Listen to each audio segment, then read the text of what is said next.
ఒక్క హామీ కూడా అమలు చేయలేదు. బస్సులలో ఉచిత ప్రయాణం తప్ప ఏ ఒక్క హామీ కూడా అమలు చేయకుండా 6 నెలలుగా నాన్సివేత ధోరణి ప్రదర్శిస్తూ తెలంగాణ అన్ని వర్గాల ప్రజానికాన్ని మోసం చేస్తున్న పార్టీ కాంగ్రెస్ పార్టీ. కాబట్టి ఇవాళ ఆ రెండు పార్టీలకు ఓట్లు వేస్తే ఒకడేమో అధికారం నుండి చేయనివాడు, ఒకలేమో మాట ఇచ్చి తప్పినవాడు. కాబట్టి ఈ మాట ఇచ్చిన పార్టీకి వ్యతిరేకంగా ప్రభుత్వానికి కాబట్టి ఇవాళ ప్రేమేందర్ రెడ్డి శాసన మండలిలో శాసనసభలో భారతీయ జనతా పార్టీ శాసనసభ్యులు బయట మేమందరం కూడా ఇలా ప్రైవేటు స్కూళ్ళల్లో కాలేజీలలో పనిచేసే ఉద్యోగులు కావచ్చు, ఇవాళ అవుట్ సోర్సింగ్ కాంట్రాక్ట్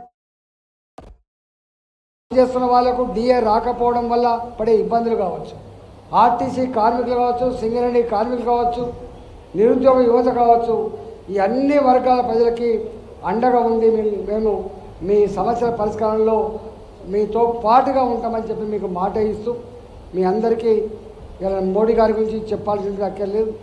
10 ఏళ్ల కాలంలో తనదైన శైలిలో ఒక ముద్ర వేసి కశ్మీర్ నుంచి కన్యాకుమారి వరకు అన్ని రాష్ట్రాల, అన్ని వర్గాల, అన్ని మతాల, అన్ని ప్రాంతాల విశ్వాసం చూరగొన్న వ్యక్తి.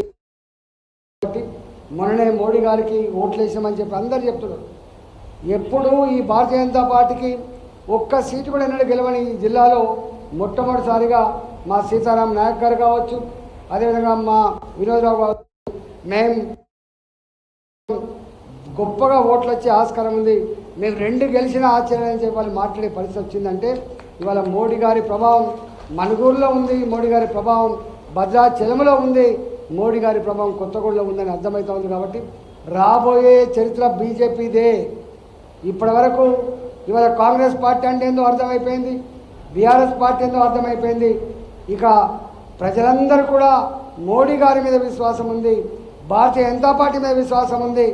ఇవాళ ఇచ్చిన హామీలు అమలు కావాలంటే, ఇవాళ తెలంగాణ గొప్పగా అభివృద్ధి చెందాలంటే మోడీ గారి సహకారం లేకుండా సాధ్యం కాదని చెప్పి అర్థమైంది. కాబట్టి ఇవాళ ఇక్కడ కూడా రాబోయే కాలంలో తెలంగాణ ప్రాంత ప్రజలు ఆశీర్వదిస్తే అధికారంలోకి వచ్చేటువంటి పార్టీ భారతీయ జనతా పార్టీ. కాబట్టి దానికంటే ముందొచ్చే సర్పంచ్ ఎన్నికలు, దానికంటే ముందొచ్చే ఎంపీటీసీ ఎన్నికలు, దానికంటే ముందొచ్చేటువంటి మున్సిపల్ ఎన్నికలు, కార్పొరేషన్ ఎన్నికలలో పార్టీ సీరియస్గా పోరాటం చేస్తుంది.